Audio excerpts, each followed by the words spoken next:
Good morning. Thank you for tuning in to Hiking Through the Bible. We are hiking Blue Creek Bay Red Trail today. And we are using the Bible experience, and we are in Numbers 20.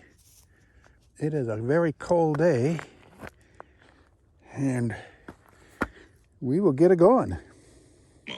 The whole Israelite community arrived at the desert of Numbers Sin, 20.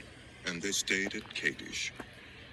There, Miriam died. Now, there was no water for the community, and the people gathered in opposition to Moses and Aaron. They quarreled with Moses and said, "If only we had died when our brothers fell dead before the Lord. Why did you bring the Lord's community into this wilderness? That we and our livestock should die here? Why did you bring us up out of Egypt to this terrible place? It has no grain or figs, grapevines or pomegranates, and there's no water to drink." Moses and Aaron went from the assembly to the entrance to the tent of meeting and fell face down, and the glory of the Lord appeared to them. The Lord said to Moses, "Take the staff, and you and your brother Aaron gather the assembly together. Speak to that rock before their eyes, and it will pour out its water. You will bring water out of the rock for the community, so they and their livestock can drink." So Moses took the staff from the Lord's presence, just as he commanded him. He and Aaron gathered the assembly together in front of the rock. And Moses said to them, "Listen, you rebels! Must we bring you water out of this rock?" Then Moses raised his arm and struck the rock twice with his staff. Water gushed out, and the community and their livestock drank.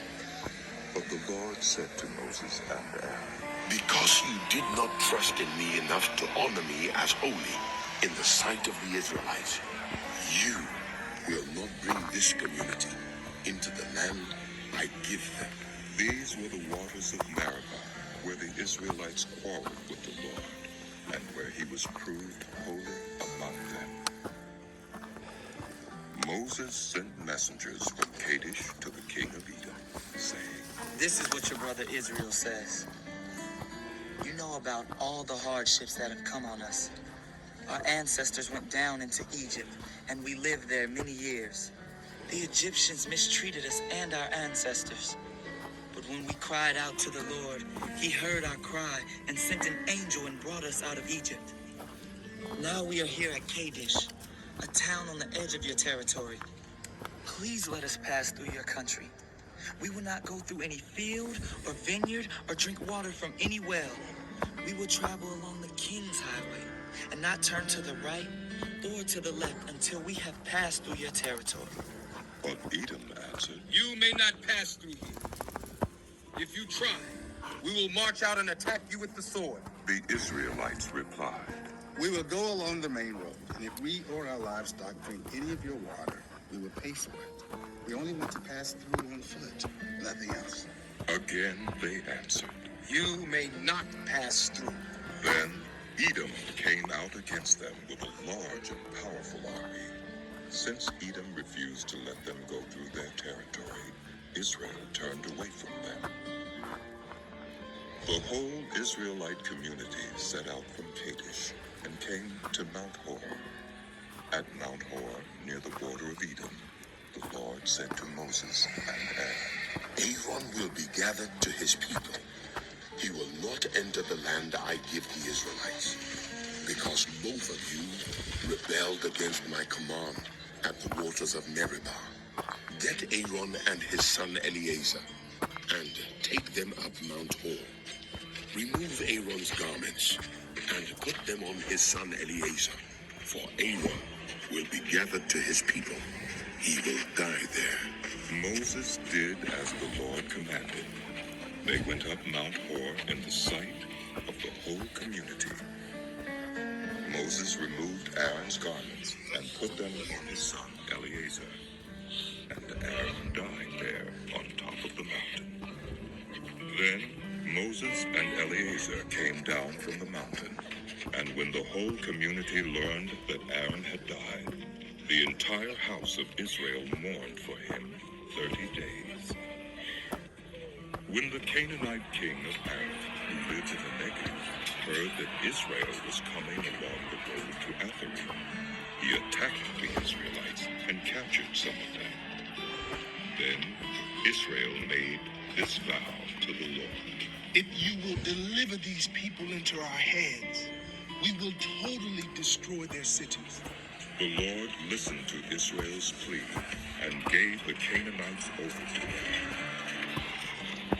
They completely destroyed them and their towns, so the place was named Hor.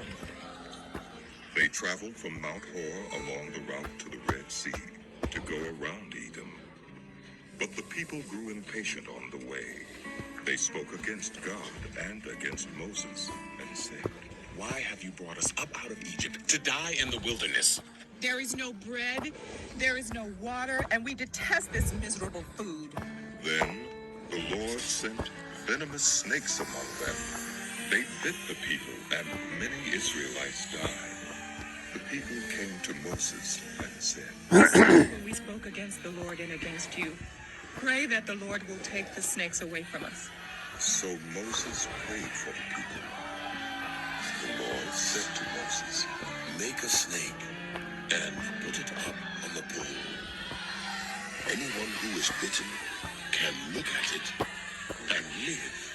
So Moses made a bronze snake and put it up on a pole. Then, when anyone was bitten by a snake and looked at the bronze snake, they lived. The Israelites moved on and camped at Obed. Then they set out from Obed and camped in Abarim in the wilderness that faces Moab toward the sunrise. From there they moved on and camped in the Zered Valley. They set out from there and camped alongside the Arnon, which is in the wilderness extending into Amorite territory. The Arnon is the border of Moab, between Moab and the Amorites. That is why the book of the wars of the Lord says, Zahab and Suphah and the ravines, the Arnon and the slopes of the ravines that lead to the settlement of Ar and lie along the border of Moab. From there they continued on to Behor, the well where the Lord said to Moses, Gather the people together, and I will give them water. Then Israel sang this song. Spring up, O well. Sing about it, about the well that the princes dug, that the nobles of the people sank, the nobles with scepters and staffs.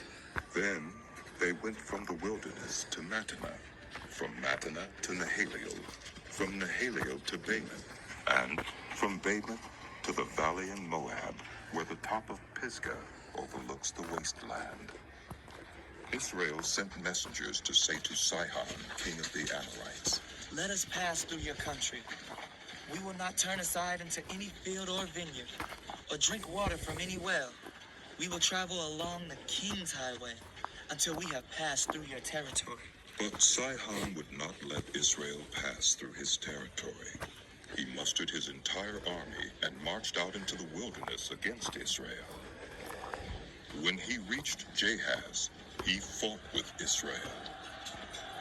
Israel, however, put him to the sword and took over his land from the Arnon to the Jabbok, but only as far as the Ammonites, because their border was fortified. Israel captured all the cities of the Amorites and occupied them, including Heshbon and all its surrounding settlements. Heshbon was the city of Sihon, king of the Amorites, who had fought against the former king of Moab, and had taken from him all his land, as far as the Arnon. That is why the poets say, Come to Heshbon, and let it be rebuilt. Let Sihon's city be restored. Fire went out from Heshbon, a blaze from the city of Sihon. It consumed Ar of Moab, the citizens of Arnon's heights. Woe to you, Moab! You are destroyed, people of Kimash. He has given up his sons as fugitives and his daughters as captives to Sihon, king of the Amorites. But we have overthrown them. Heshbon's dominion has been destroyed all the way to Dibon. We have demolished them as far as Nophah, which extends to Medeba. So Israel settled in the land of the Amorites. After Moses had sent spies to Jazer, the Israelites captured its surrounding settlements and drove out the Amorites who were there. Then they turned and went up along the road toward Bashan, and Og, king of Bashan, and his whole army marched out to meet them in battle at Edrei. The Lord said to Moses, Do not be afraid of him, for I have delivered him into your hands, along with his whole army and his land. Do to him what you did to Sihon, king of the Amorites, who reigned in Heshbon. So they struck him down, together with his sons and his whole army, leaving them no survivors. And they took possession of his land. Then the Israelites traveled to the plains of Moab and camped along the Jordan, across from Jericho. Now Balaam, son of Zippor, saw all that Israel had done to the Amorites, and Moab was terrified because there were so many people. Indeed, Moab was filled with dread because of the Israelites. The Moabites said to the elders of Midian, This horde is going to lick up everything around us, as an ox licks up the grass of the field. So Balak, son of Zippor, who was king of Moab at that time, sent messengers to summon Balaam, son of Beor, who was at Pethor, near the Euphrates River, in his native land. Balak said, A people has come out of Egypt. They cover the face of the land and have settled next to me. Now come and put a curse on these people, because they are too powerful for me. Perhaps then I will be able to defeat them and drive them out of the land. For I know that whoever you bless is blessed, and whoever you curse is cursed. The elders of Moab and Midian left, taking with them the fee for divination. When they came to Balaam, they told him what Balak had said. Spend the night here, Balaam said to them, and I will report back to you with the answer the Lord gives me. So the Moabite officials stayed with him. God came to Balaam and asked, Who are these men with you? Balaam said to God, Balak, son of Zippor, king of Moab, sent me this message. A people that has come out of Egypt covers the face of the land. Now come and put a curse. Then I will be able to fight them and drive them away. But God said to Balaam, Do not go with them. You must not put a curse on those people, because they are blessed. The next morning, Balaam got up and said to Balak's officials, Go back to your own country, for the Lord has refused to let me go with you. So the Moabite officials returned to Balak and said, Balaam refused to come with us. Then Balak sent other officials, more numerous and more distinguished than the first. They came to Balaam and said, This is what Balak, son of Zippor, says. Do not let anything keep you from coming to me, because I will reward you handsomely and do whatever you say. Come and put a curse on these people for me. But Balaam answered them, Even if Balak gave me all the silver and gold in his palace, I could not do anything great or small to go beyond the command of the Lord my God. Now spend the night here so that I can find out what else the Lord will tell me. That night, God came to Balaam and said, Since these men have come to summon you, go with them, but do only what I tell you. Balaam got up in the morning, saddled his donkey, and went with the Moabite officials. But God was very angry when he went, and the angel of the Lord stood in the road to oppose him. Balaam was riding on his donkey, and his 2 servants were with him. When the donkey saw the angel of the Lord standing in the road with a drawn sword in his hand, it turned off the road into a pit. Balaam beat it to get it back on the road. Then the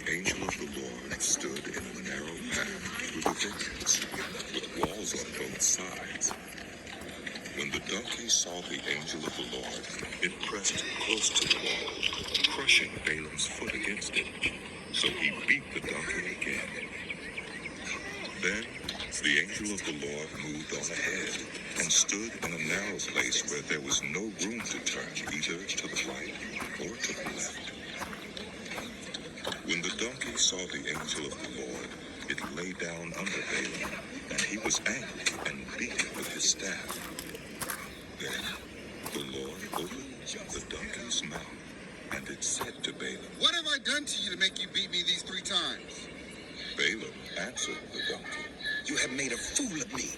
If only I had a sword in my hand, I would kill you right now. The donkey said to Balaam, Am I not your own donkey, which you have always ridden to this day? Have I been in the habit of doing this to you? No, he said.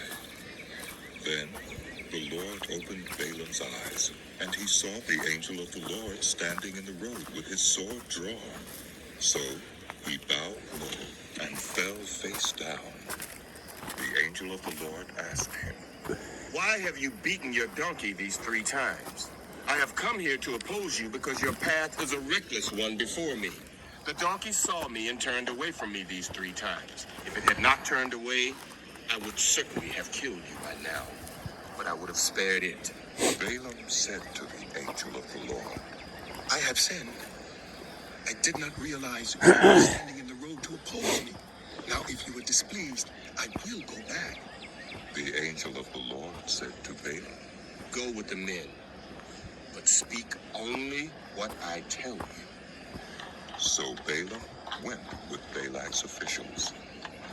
When Balak heard that Balaam was coming, he went out to meet him at the Moabite town on the Arnon border, at the edge of his territory.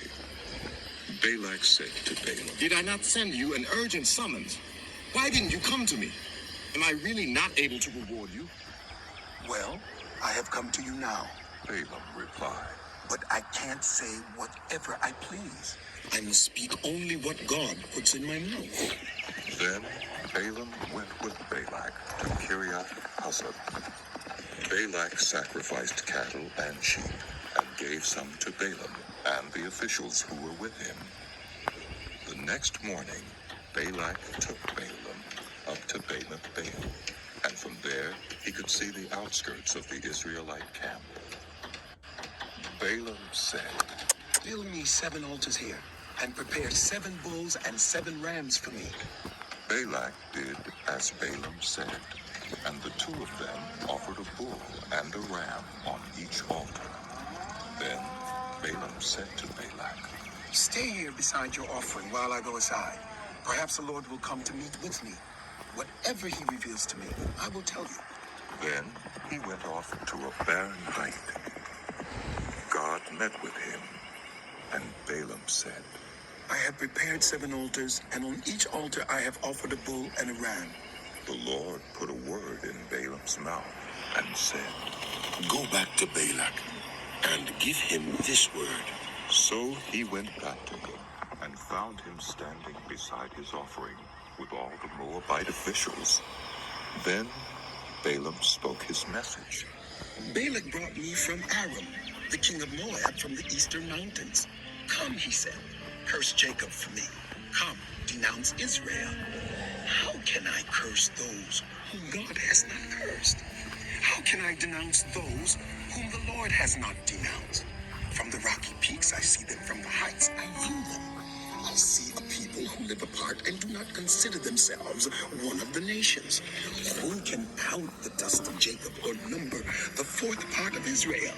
Let me die the death of the righteous, and may my final end be like theirs. Balak said to Balaam, What have you done to me? I brought you to curse my enemies, but you've done nothing but bless them. He answered, Must I not speak what the Lord puts in my mouth? Then Balak said to him, Come with me to another place where you can see them. You will not see them all, but only the outskirts of their camp. And from there, curse them for me. So he took him to the field of Zophim on top of Pisgah, and there he built 7 altars and offered a bull and a ram on each altar. Balaam said to Balak, Stay here beside your offering while I meet with him over there. The Lord met with Balaam and put a word in his mouth and said, Go back to Balak and give him this word. So he went to him and found him standing beside his offering with the Moabite officials. Balak asked him, What did the Lord say? Then he spoke his message. Arise, Balak, and listen. Hear me, son of Zippor. God is not a human, that he should lie, not a human being, that he should change his mind. Does he speak and then not act? Does he promise and not fulfill? I have received a command to bless. He has blessed, and I cannot change it. No misfortune is seen in Jacob, no misery observed in Israel. The Lord their God is with them. The shout of the king is among them. God brought them out of Egypt. They have the strength of a wild ox. There is no divination against Jacob, no evil omens against Israel. It will now be said of Jacob and of Israel, see what God has done. The people rise like a lioness. They rouse themselves like a lion that does not rest till it devours its prey and drinks the blood of its victims. Then Balak said to Balaam, Neither curse them at all, nor bless them at all. Balaam answered, Did I not tell you I must do whatever the Lord says? Then Balak said to Balaam, Come, let me take you to another place. Perhaps it will please God to let you curse them for me from there. And Balak took Balaam to the top of Peor, overlooking the wasteland. Balaam said, Build me 7 altars here and prepare 7 bulls and 7 rams for me. Balak did as Balaam had said, and he offered a bull and a ram on each altar. Now when Balaam saw that it pleased the Lord to bless Israel, he did not resort to divination as at other times, but turned his face toward the wilderness. When Balaam looked out and saw Israel encamped, tribe by tribe, the Spirit of God came on him, and he spoke his message. The prophecy of Balaam, son of Beor, the prophecy of one whose eye sees clearly, the prophecy of one who hears the words of God, who sees a vision from the Almighty, who falls prostrate, and whose eyes are open. How beautiful are your tents, Jacob, your dwelling places, Israel. Like valleys they spread out, like gardens beside a river, like aloes planted by the Lord, like cedars beside the waters. Water will flow from their buckets. Their seed will have abundant water. Their king will be greater than Agag. Their kingdom will be exalted. God brought them out of Egypt. They have the strength of a wild ox. They devour hostile nations and break their bones in pieces. With their arrows they pierce them. Like a lion they crouch and lie down. Like a lioness, who dares to rouse them? May those who bless you be blessed, and those who curse you be cursed. Then Balak's anger burned against Balaam. He struck his hands together and said to him, I summoned you to curse my enemies, but you have blessed them these 3 times. Now leave it once and go home. I said I would reward you handsomely, but the Lord has kept you from being rewarded. Balaam answered Balak, Did I not tell the messengers you sent me? Even if Balak gave me all the silver and gold in his palace, I could not do anything of my own accord, good or bad, to go beyond the command of the Lord. And I must say only what the Lord says. Now I am going back to my people, but come, let me warn you of what this people will do to your people in days to come. Then he spoke his message. The prophecy of Balaam, son of Beor, the prophecy of one whose eye sees clearly, the prophecy of one who hears the words of God, who has knowledge from the Most High, who sees a vision from the Almighty, who falls prostrate, and whose eyes are open. I see him, but not now. I behold him, but not near. A star will come out of Jacob. A scepter will rise out of Israel. He will crush the foreheads of Moab, the skulls of all the people of Sheth. Edom will be conquered, Seir, his enemy, will be conquered, but Israel will grow strong. A ruler will come out of Jacob and destroy the survivors of the city. Then Balaam saw Amalek and spoke his message. Amalek was first among the nations, but they will come to ruin at last. Then he saw the Kenites and spoke his message. Your dwelling place is secure. Your nest is set in a rock.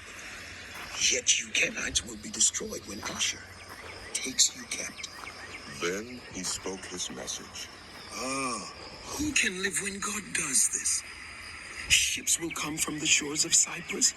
They will subdue Asher and Eber, but they too will come to ruin. Then Balaam got up and returned home, and Balak went his own way. While Israel was staying in Shittim, the men began to indulge in sexual immorality with Moabite women, who invited them to the sacrifices to their gods. The people ate the sacrificial meal and bowed down before these gods. So Israel yoked themselves to the Baal of Peor, and the Lord's anger burned against them. The Lord said to Moses, Take all the leaders of these people, kill them, and expose them in broad daylight before the Lord, so that the Lord's fierce anger may turn away from Israel. So Moses said to Israel's judges, Each of you must put to death those of your people who have yoked themselves to the Baal of Peor. Then an Israelite man brought into the camp a Midianite woman, right before the eyes of Moses and the whole assembly of Israel, while they were weeping at the entrance to the tent of meeting. When Phinehas, son of Eleazar, the son of Aaron, the priest, saw this, he left the assembly, took a spear in his hand, and followed the Israelite into the tent. He drove the spear into both of them, right through the Israelite man and into the woman's stomach. Then the plague against the Israelites was stopped, but those who died in the plague numbered 24,000. The Lord said to Moses, Phinehas, the son of Eleazar, the son of Aaron the priest, has turned my anger away from the Israelites. Since he was as zealous for my honor among them as I am, I did not put an end to them in my zeal. Therefore tell him, I am making my covenant of peace with him. He and his descendants will have a covenant of a lasting priesthood, because he was zealous for the honor of his God and made atonement for the Israelites. The name of the Israelite who was killed with the Midianite woman was Zimri, son of Salu, the leader of a Simeonite family. And the name of the Midianite woman who was put to death was Cosbi, daughter of Serpent, a tribal chief of a Midianite family. The Lord said to Moses, Treat the Midianites as enemies and kill them. They treated you as enemies when they deceived you in the Peor incident involving their sister Cosbi, the daughter of a Midianite leader, the woman who was killed when the plague came as a result of that incident. After the All right. Thank you for hiking through the Bible with us. Appreciate you being here. Like it if you liked it. Subscribe to us. If there are people in your life that can't get out, that are shut-ins, have them subscribe to us. Love to have them on. So we will see you next time. Thank you.